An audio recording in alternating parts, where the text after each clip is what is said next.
Okay, hi everyone. Today we want to start a new chapter, and the new chapter is partnership. Now, when we talk about partnership, what is the definition of partnership? Partnership means it is an organization coming together of two or more persons where they decide to start a business venture together. So you've had sole proprietor, where sole proprietor is the business is owned by one person. When it's partnership, it is two or more people. Okay, so partnership is slightly different from sole proprietor. They still do their accounts like a normal business. They still have their double entries and their T accounts. But firstly, when we talk about partnership, I first want to talk about what is the advantages and disadvantages of partnership. Now you can find this on page 278 of your textbook, but I will run through this so that it's easier for you all to understand. Now, in terms of partnership, we already said it is two or more people. Okay. So what is the benefit when you have two or more people come together? Obviously, there will be more capital, because if I have only 100,000 and I want to start, let's say, a McDonald's franchise that requires 1 million, I don't have that 1 million. I can rally a few partners to come up with that 1 million. Okay, so when different people come together, of course, one advantage is there will be more capital available. All right, the risks are also shared. So if the business fails, at least I'm not the one bearing the entire loss of the 1 million. I only lose the 100,000 that I put in. That's another advantage. And then the third advantage would be if I am good in a certain area.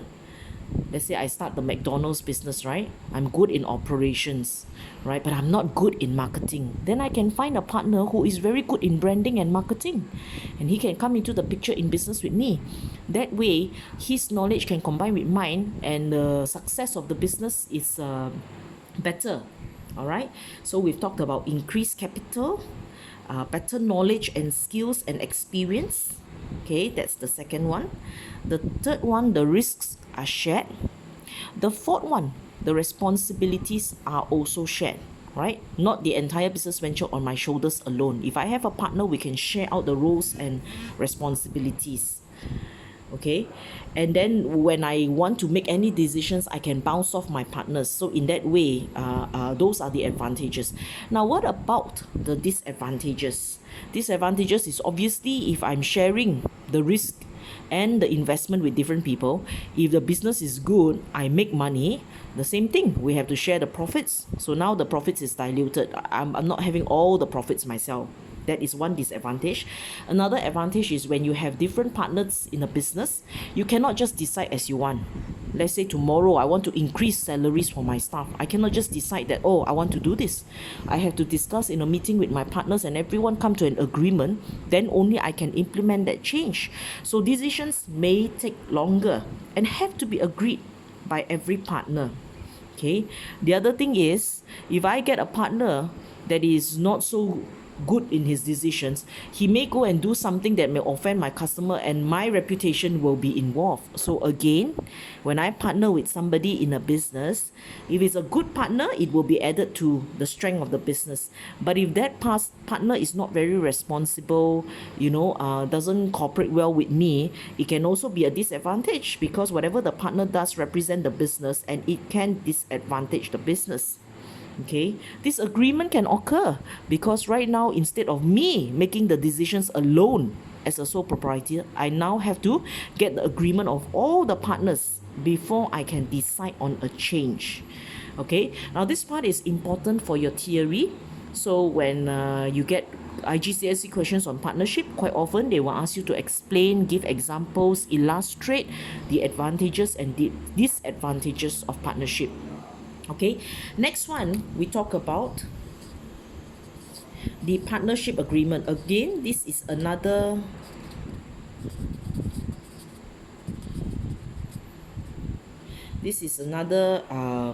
area where the theory questions will ask you. Okay, naturally, when I begin to partner with somebody to do a business, it is a long-term venture. And obviously, to avoid misunderstanding, it is very important to put our understanding, whatever terms that we have agreed, down on paper, and everybody sign it as an agreement. So in future, if there are any dispute, we go back to the agreement. That's quite a fair arrangement. Okay, so then you need to know, in a normal general partnership agreement, what would people like to include in that agreement? Obviously, it would be firstly the percentage of partnership, right? If I have party A, party B, and party C, three parties coming together in a partnership, okay, so they form a partnership. Now, party A may invest, let's say 10,000, and so that is 10% if it's 100,000 altogether. Party B may invest 30K, and that would be 30% of the partnership. And party C comes up with the balance funds for the 100,000. Okay, we're talking about the total funds is 100,000.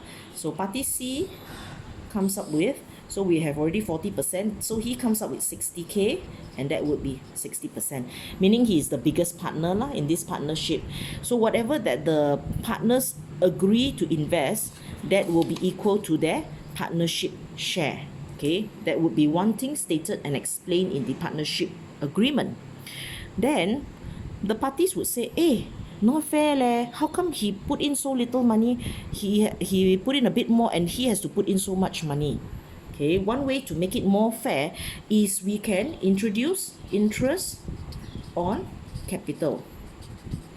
The partnership can say, okay, because party C invests more money, it's only fair that he earns more interest on whatever he invested.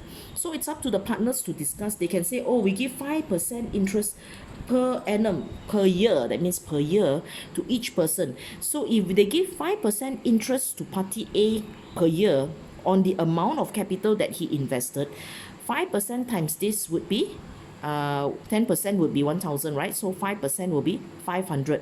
So the partnership will give 500 as interest on capital to party A. Then to party B, because he invested 30,000, the partnership will give interest on capital 5% of this amount, meaning it is 1,500 per year. He earns an income of 1,500 personally from the partnership. And obviously party C would be 5% of this 60,000, which would be 3,000 per year. So again, partnership gives 3,000 interest on capital to party C every year. Okay, then that's fair. Then that's the second item on the partnership agreement. So firstly, they would address how much share each person has, how much they invest. If there is any interest on capital, it's up to the partnership to agree that how much interest on capital they want to pay. They can also agree on drawings. Do we allow partner to withdraw drawings? Is it a maximum of 10,000 drawings that each partner is allowed to withdraw, or maximum of 5,000? Whatever terms that they personally want to agree on. And if they allow drawings, is there an interest on drawings that the partnership would have to pay to the partner? Okay, so if we say this interest on drawings is 10% per annum, okay, now then we say, party A in the first year decide to withdraw 5,000 from the partnership. Only he has drawings. But B and C don't need cash, so they don't take drawings. Then it's not fair because he has taken the drawings. That's why the partnership will insist interest on drawings. If he takes 5,000 and the interest on drawings is 10%, 10% of that would be 500. So the moment he takes drawings, he has to pay 500 per year back into the partnership. Okay, notice the difference. Just now when we talk about interest on capital, because it is the partner that invests in the partnership, so interest on capital is paid by partnership to partner. okay? But in this case, when it's a drawings, it is the partner withdrawing money from the partnership. So the interest on drawings is paid by who to who? Interest on drawings is paid by partner to partnership. Okay, let me show you in another illustration. So you have, remember the separate entity, yeah? So this is the partnership. So this would be A, this would be B, this would be C, right? So he first gives the capital of 10K, gives the capital of 30K, and gives the capital of 60K, right? Then every year, the partnership will give interest on capital. Okay, how much did we say? I think it was 500. And then this one, 1,005, because 5% of 30K. And then this one, 3,000, because 5% of 60K. That's your interest on capital. So interest on capital is partner pay back to the, partnership pay back to partner. Then just now we say he has partner A has also taken drawings. So for the drawings,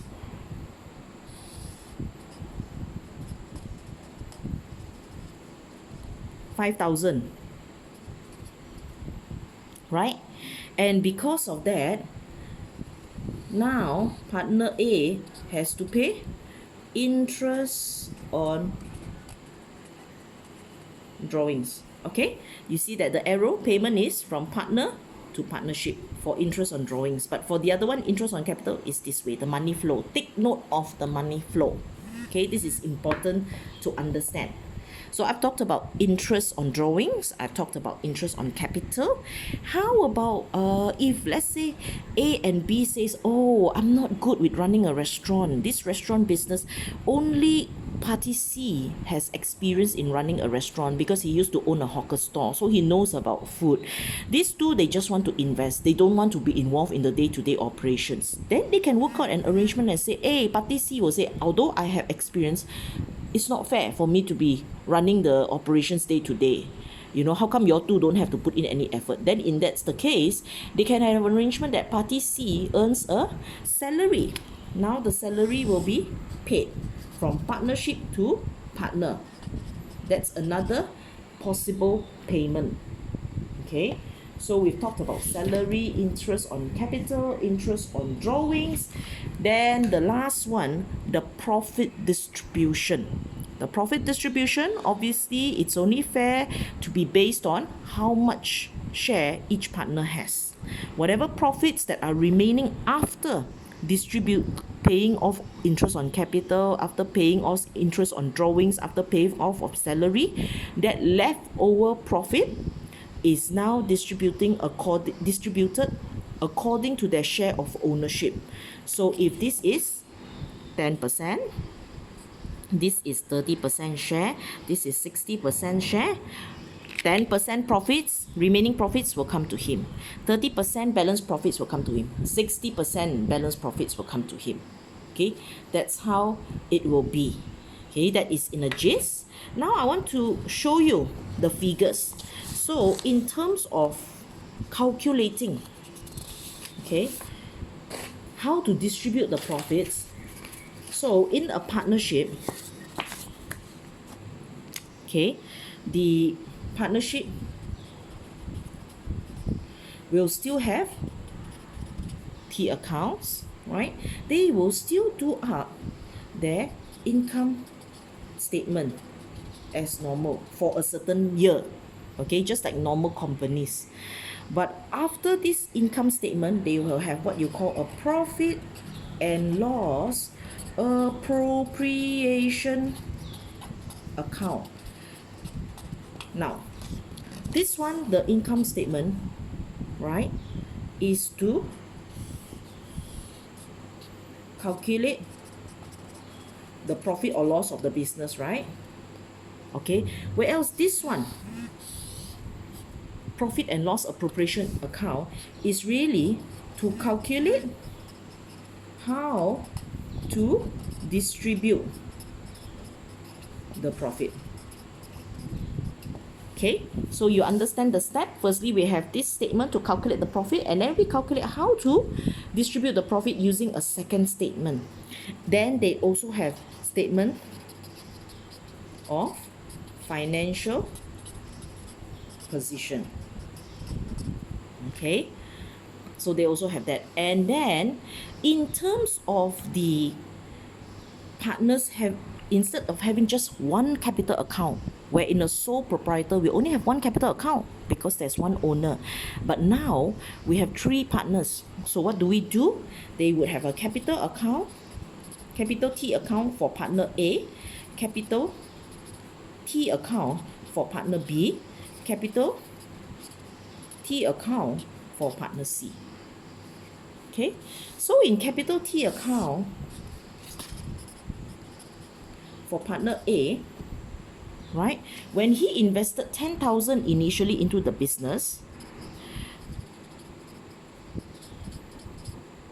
this would be the entry. And then for capital partner B, the amount will be 30,000. For C, it will be 60,000. But each one will have the capital account of their own to keep track of how much capital they have invested. Now, on top of that, the partners will also have what they call current account for partner A, current account for partner B, current account for partner C. Okay, this current account is to actually record the yearly payments between partner and partnership. Remember just now we talked about how the partners have to pay interest on drawings to the partnership. The partnership has to pay interest on capital to the partners. The partnership has to pay salary to the partners. Those payments will be recorded in this current account. Okay, this current account. Okay, so take note. I will take you through a question, then it will become clearer to you. So I hope so far you are clear, but this afternoon we are meeting up on Skype. So if you have any questions, you can ask. Alright, or you can ask on Google Classroom. If you've not had time to watch this video before your afternoon class, no worries. You can still watch it when you are available, and then ask me questions as and when on WhatsApp or on Google Classroom. Okay, but we advise you all to approach WhatsApp lah, because then I'm more on time in checking the messages. Okay, now let's talk about let's run through just now my example lah. Okay, just now my example, remember this example? So I said that partner A invested 10,000, partner B invested 30,000, and partner C invested 60,000, and their shares of ownership are respectively. Then we have interest on capital 5% per annum, interest on drawings 10% per annum. Okay, say based on those facts, the profit from the income statement is okay, let's make it easy. Let's make it 50,000. Okay, 50,000. So then I will draw up her profit and loss appropriation account for year ended 31st December 2020. Let's say that's my financial year end. Not yet that date, so 2019 lah. Okay, let's say I've got a partnership, I've done up my income statement, and I find that I have a profit of 50,000 from my income statement, and from there I want to calculate how is that profit distributed among the partners.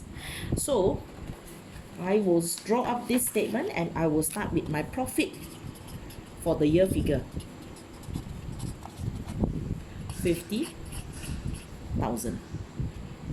Okay, now what is the money that is paid from the partners to the partnership? Interest on drawings. Okay, Remember, just now we had that diagram. I showed you that diagram on the money flow, whatever payments between partner and partnership. Okay, this one. The partner has to pay drawings to the partnership. Sorry, interest on drawings to the partnership. Okay, so now the partnership receives money from the partner, so you add. Okay, so I said just now, only partner A had a drawings of 5,000. Okay, so interest on drawings,